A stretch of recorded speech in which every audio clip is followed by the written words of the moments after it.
Welcome back. I'm live. Welcome back. We are continuing to cover Capitol Hill, the White House, and of course, the big summit in Alaska between President Trump and Vladimir Putin. It's now been a few hours since the two leaders have left Alaska. Fox's Connor Hansen is live in the state. He's been there reporting for us all day. Connor, what's the latest you can tell us? Well, Austin, as you know, those talks between President Trump and Russia's Vladimir Putin lasted nearly 3 hours. And afterwards, the two leaders seemed to agree that they wanted to see the fighting end in Ukraine. They even talked about normalizing more relations between the U.S. and Russia. But at no point did they mention that immediate ceasefire President Trump was after. President Trump and Russian President Vladimir Putin began their high-stakes summit with a handshake, but ended without a ceasefire in Ukraine. We'll call up the various people that I think are appropriate, and I'll, of course, call up President Zelenskyy and tell him about today's meeting. It's ultimately up to them.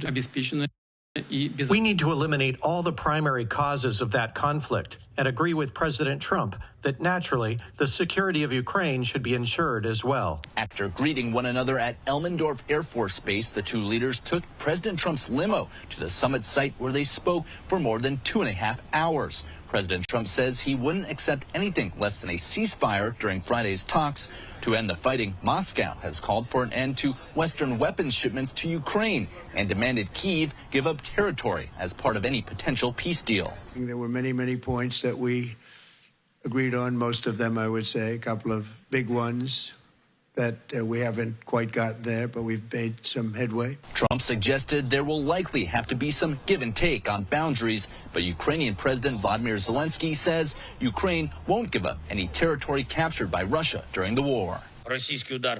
We hope for a strong position from the U.S. Everything will depend on this. The Russians respect American strength alone. And of course, the other big goal of this summit was to set another meeting, but include Vladimir Zelenskyy and Vladimir Putin in those talks. So far, no word on when that might be, though President Trump seemed to put the ball in Zelenskyy's court, saying he needed to come to the negotiating table with Putin.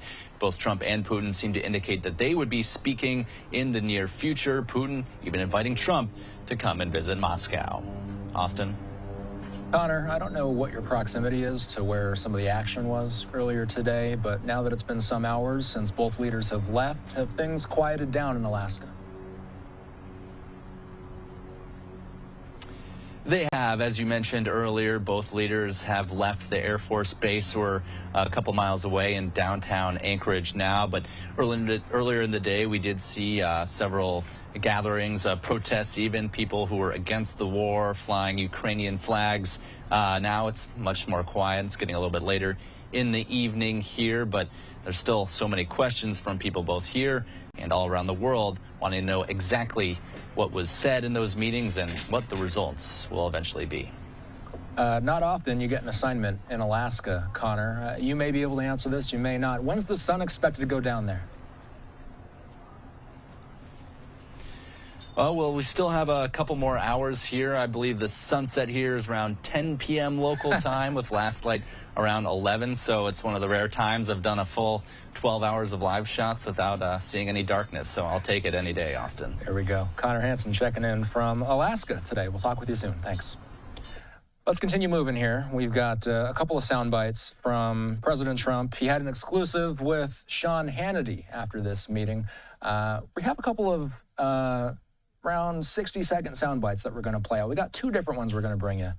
Here's the first. If you had to grade it on a scale of 1 to 10? So I think the meeting was a 10 in the sense that we got along great, and it's good when, two big powers get along, especially when they're nuclear powers. We're number one, they're number two in the world, and it's a big deal. That's a big deal. In your press conference, you talked.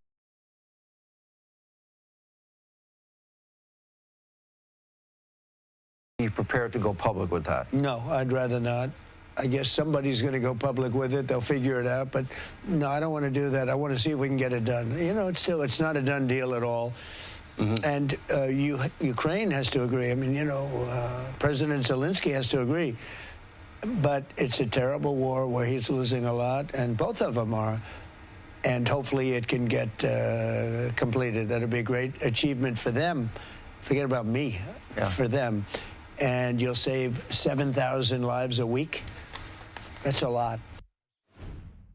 7,000 people a week. That is something that President Trump has said repeatedly. He wants to stop the dying. Another soundbite we got.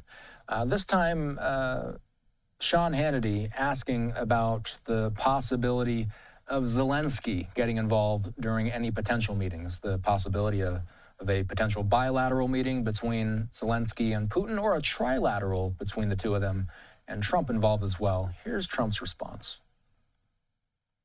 We were together almost 3 hours, and it was very extensive, and we agreed on a lot of points. I mean, a lot of points we agreed on, but there's not that much. There's, you know, one or two pretty significant items, but I think they can be reached. Now it's really up to President Zelenskyy to get it done. And I would also say the European nations, they have to get involved a little bit, but it's up to President Zelenskyy. I think we are, and if they'd like, I'll be at that next meeting. They're going to set up a meeting now between President Zelenskyy and President Putin. And myself, I guess, you know, I didn't ask you about it. Not that I want to be there, but I want to make sure it gets done. And we have a pretty good chance of getting it done. Okay, so those are the sound bites we're going to bring you tonight from Hannity's interview with Trump.